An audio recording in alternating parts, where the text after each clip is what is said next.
Hi, I'm Lisa Cooper, and I'm a registered dietitian at the Orlando Health Center for Health Improvement. And I'd like to welcome you today. We're going to be talking about heart healthy eating. And really, heart healthy eating is about what you can include in your diet rather than what you have to all take out. So the more of those healthy foods you have in, your body's going to respond, and you're going to see the results from a heart health perspective.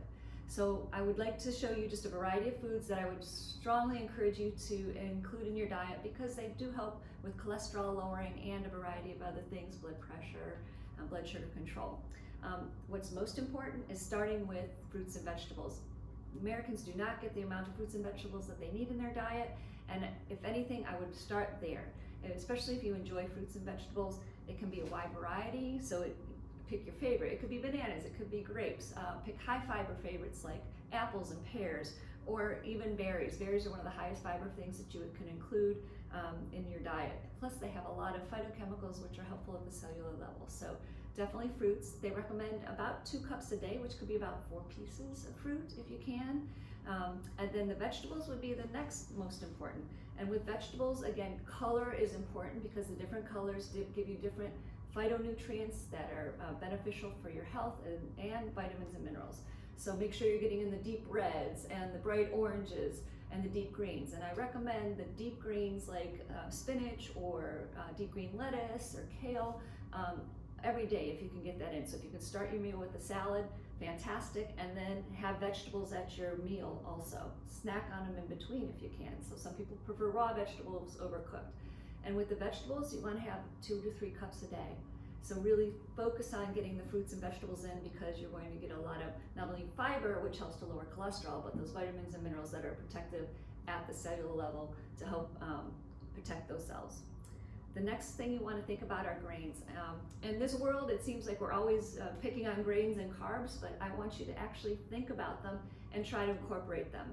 The grains I recommend are whole grains. Instead of the white rice, white pastas, I want you to choose the whole grain. And it doesn't have to be just wheat. So I have whole wheat bread here, but it could be a multi-grain as long as it's a whole grain. Or you can do a variety of other grains and try something new. Like I have quinoa here.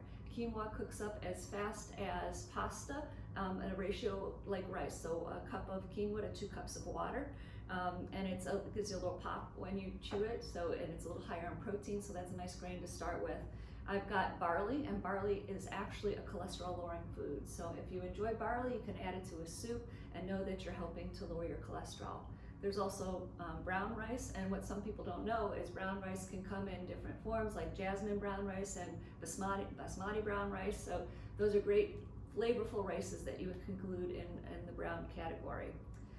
I've also got pasta, and again with pasta, it doesn't just have to be whole wheat. They have so many kinds of pastas now. They have quinoa pasta, they have brown rice pasta, they have bean pasta. So try those different ones and see what your family really likes. And then I also have farro.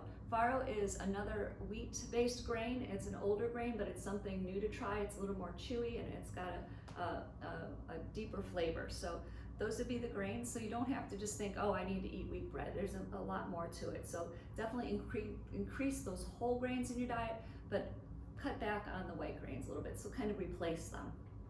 Also, nuts and seeds. Nuts and seeds actually can help with reducing cholesterol. Almonds, for example. I recommend you have nuts or seeds every day. A 1/4 cup, about a handful, is a serving. So I've got almonds and I've got walnuts, which are also heart healthy. They have omega-3s in them. I've got chia seeds and flax seeds, so maybe you could throw those in your salad or in your smoothie as an option too. And then another great protein to add in are beans. So I've got a mix of beans and I've got lentils. Beans are really high in what we call soluble fiber, and soluble fiber again is another cholesterol lowering food. So beans, if you can get them in at least 3 times a week, if not daily, you're going to have a positive impact on your cholesterol values. And then lastly, I wanted to talk about our oils and vinegars, using those for flavoring. Olive oil is hands down the option you want to use for your heart health. Mediterranean diet totally recommends it, and it is shown to be beneficial. So olive oil and using some balsamic with it, you could use it as your salad dressing without the extra salt. I also want to point out as a fat, we sometimes think of avocados, but avocados are a cholesterol lowering food too. So including avocados in your diet is a good idea. You just have to watch how much, kind of like the nuts, because it is a fat, and it has a lot of extra calories. So maybe use a few slices rather than eating the whole avocado. What I didn't talk about are your red meats or your poultry, and really for a heart healthy diet you want to eat poultry and fish more often. Fatty fish like salmon, mackerel at least 2 or 3 times a week, and a poultry breast is better, taking the skin off. And the red meats and the processed meats from a heart health perspective are recommended to limit, so maybe just a couple times a week, and keep the portions down to about 3 ounces. Dairy products is the last category that I want to talk about, and that would be recommend just choosing low-fat dairy products. So if you're going to have milk, have it a non-fat milk or a low-fat cheese. So I've covered the basics of heart healthy eating. I hope you keep in mind that it's more of what you're including in your diet rather than the things that you have to get rid of, but what can I really add to my diet to make it heart healthy. And I want to thank you so much today for joining us.